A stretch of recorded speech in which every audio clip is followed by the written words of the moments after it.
ಹಲಸಿನ ಹಣ್ಣು ಅಂದ್ರೆ ಯಾರಿಗೆ ತಾನೇ ಇಷ್ಟ ಇಲ್ಲ ಹೇಳಿ. ಅದರಲ್ಲೂ ಕರಾವಳಿ ಮಂದಿಯಂತೂ ವಿವಿಧ ಬಗೆಯ ಖಾದ್ಯ ದೋಸೆಗಳನ್ನ ತಯಾರಿಸಿ ಸವಿತಾರೆ. ಅಂತೆಯೇ ಮುತ್ತಿನ ನಗರಿ ಪುತ್ತೂರಿನಲ್ಲಿ 2 ದಿನಗಳ ಕಾಲ ಹಲಸು ಹಬ್ಬ ಆಯೋಜನೆಗೊಂಡಿತ್ತು. ಇದನ್ನ ಕರಾವಳಿಗರು ಹೇಗೆ ಎಂಜಾಯ್ ಮಾಡಿದ್ರು ಗೊತ್ತಾ? ನೀವೇ ನೋಡಿ.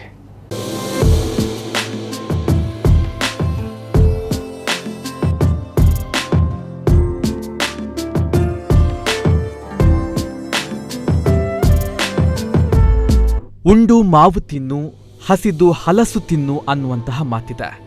ಹಲಸು ಕೇವಲ ಹಣ್ಣಲ್ಲ, ಸಂಬಂಧ ನೆನಪಿಸುವಂತಹ ಹಣ್ಣು.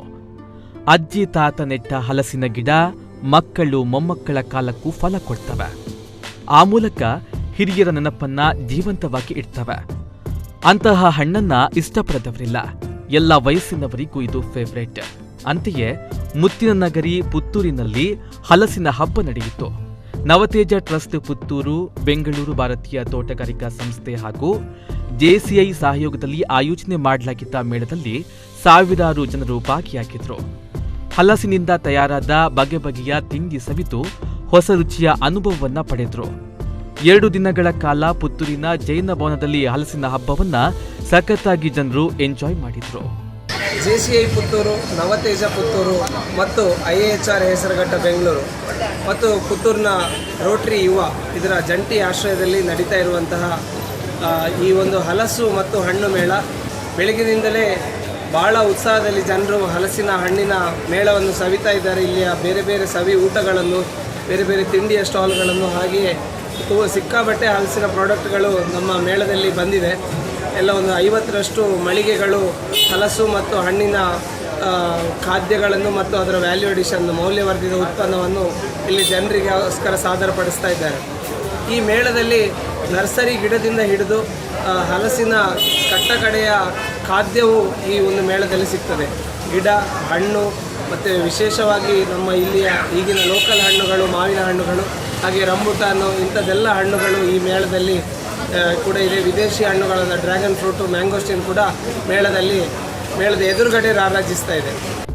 ಇನ್ನು ಕೇವಲ ಹಲಸಿನಿಂದಲೇ ತಯಾರಾಗಿದ್ದ ತಿಂಡಿಗಳು ಜನರ ಬಾಯನ್ನ ಚಪ್ಪರಿಸುವಂತೆ ಮಾಡಿತ್ತು. ಹಲಸಿನಕಾಯಿಯ ಪಕೋಡ, ಹಲಸಿನ ಕೇಕ್, ವಡೆ, ಹಲ್ವಾ, ಚಿಪ್ಸ್, ದೋಸೆ, ಕಬಾಬ್, ಪಾಯಸ, ಕೊಟ್ಟಿಗೆ, ಪೋಡಿ, ಹೀಗೆ ಇದರ ಜೊತೆ ಹಲಸಿನ ಹಣ್ಣಿನ ಐಸ್ ಕ್ರೀಮ್ಗೆ ಜನ ಕ್ಯೂ ನಿಂತಿದ್ರು. ಹಲಸಿನ ಹಣ್ಣಿನ ಜೊತೆಗೆ ಕೆಲವು ಆರೋಗ್ಯಕರ ತಿಂಡಿ ತಿನಿಸುಗಳನ್ನ ಮೇಳದಲ್ಲಿ ಇಡಲಾಗಿತ್ತು. ಜೊತೆಗೆ ಹಲಸು ಪ್ರಿಯರಿಗಾಗಿ ವಿವಿಧ ಸ್ಪರ್ಧೆಗಳನ್ನ ಆಯೋಜನೆ ಮಾಡಲಾಗಿತ್ತು. ತುಂಬಾ ಖುಷಿ ಆಗ್ತಾ ಉಂಟು. ಬೇರೆ ಬೇರೆ ರೀತಿಯ ಹಲಸಿನ ಹಣ್ಣನ್ನು ಇಟ್ಟಿದ್ದಾರೆ, ಬೇರೆ ಬೇರೆ ಖಾದ್ಯ ಎಲ್ಲ ಉಂಟು. ತುಂಬ ಖುಷಿ ಆಗ್ತದೆ. ಹಾಗೆ ಪುತ್ತೂರಿನ ಜನತೆಗೆ ಒಂದು ಖುಷಿಯ ವಿಚಾರ. ಯಾಕೆಂತ ಹೇಳಿದ್ರೆ ಹಲಸಿನ ಹಬ್ಬ ಬರ್ತಾ ಉಂಟಲ್ಲ, ಹಲಸಿನ ಸೀಸನ್ ಮುಗಿತಾ ಉಂಟು. ಅದರಲ್ಲಿ ಕೂಡ ಈ ಫೆಸ್ಟ್ ಬಂದ ಅಂತ ಹೇಳಿದ್ರೆ ಇನ್ನೂ ತುಂಬ ಖುಷಿ. ಬೇರೆ ಬೇರೆ ಖಾದ್ಯ ಅದನ್ನೆಲ್ಲ ಜನರಿಗೆ ಅಂತ ರುಚಿ ನೋಡಲಿಕ್ಕೆ ಒಂದು ಒಳ್ಳೆಯ ಅವಕಾಶ ಸಿಕ್ಕಿದೆ. ಹಾಗೆ ನಾವು ಕೂಡ ಕೆಲವೊಂದು ಫ್ರೂಟ್ಸ್ ತಗೊಂಡಿದ್ದೇವೆ. ಹಾಗೆ ಹಲಸಿನ ಹಣ್ಣಿನ ತಿಂಡಿ ಎಲ್ಲ ಉಂಟಲ್ಲ, ಅದನ್ನೆಲ್ಲ ನಾವು ರುಚಿ ಎಲ್ಲ ನೋಡಿದ್ದೇವೆ. ತುಂಬ ಖುಷಿ ಆಯಿತು. ಬೇರೆ ಬೇರೆ ಖಾದ್ಯ ಎಲ್ಲ ಉಂಟಲ್ಲ. ಅಲ್ಲ, ಪುತ್ತೂರಲ್ಲಿ ಆ ಸಲ ಕೂಡ ನಡೆದಿತ್ತು. ಆಗ ಆ ಸಲ ಕೂಡ ಬಂದಿದ್ದೇವೆ, ಈ ಸಲ ಕೂಡ ಬಂದಿದ್ದೇವೆ. ಪ್ರತಿ ವರ್ಷ ನಡೀತದಲ್ಲ, ಹಾಗೆಲ್ಲ ನಾವು ಬರ್ತಾ ಇರ್ತೇವೆ. ಇವಿಷ್ಟೇ ಹಲಸಿನ ಹಬ್ಬದ ಹೈಲೈಟ್ಸ್ ಅಂತ ಅನ್ಕೋಬೇಡಿ. ಇಲ್ಲಿ ವಿವಿಧ ಜಾತಿಯ ಹಲಸಿನ ಹಣ್ಣಿನ ಹಲವಾರು ತಳಿಗಳನ್ನ ಮಾರಾಟಕ್ಕೆ ಇಡಲಾಗಿತ್ತು. ಅಂತಹ ತಳಿಗಳ ಬಗ್ಗೆ ಮಾಹಿತಿ ನೀಡಲು ಮತ್ತು ಉಳಿಸಿಕೊಳ್ಳುವ ನಿಟ್ಟಿನಲ್ಲಿ ಹಲಸಿನ ಹಬ್ಬ ಆಯೋಜನೆ ಮಾಡಲಾಗಿತ್ತು.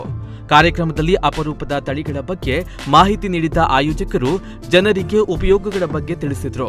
ಕೆಂಪು ಹಲಸು, ತೋಬೆಗೆರೆ ಹಲಸು, ರುದ್ರಾಕ್ಷಿ ಹಲಸು, ಸರ್ವಋತು ಹಲಸು, ಸಿದ್ಧ ಹಲಸು, ಹೀಗೆ 30 ಜಾತಿಯ ತಳಿಗಳ ಸಸಿಗಳನ್ನ ಮಾರಾಟಕ್ಕೆ ಇಡಲಾಗಿತ್ತು.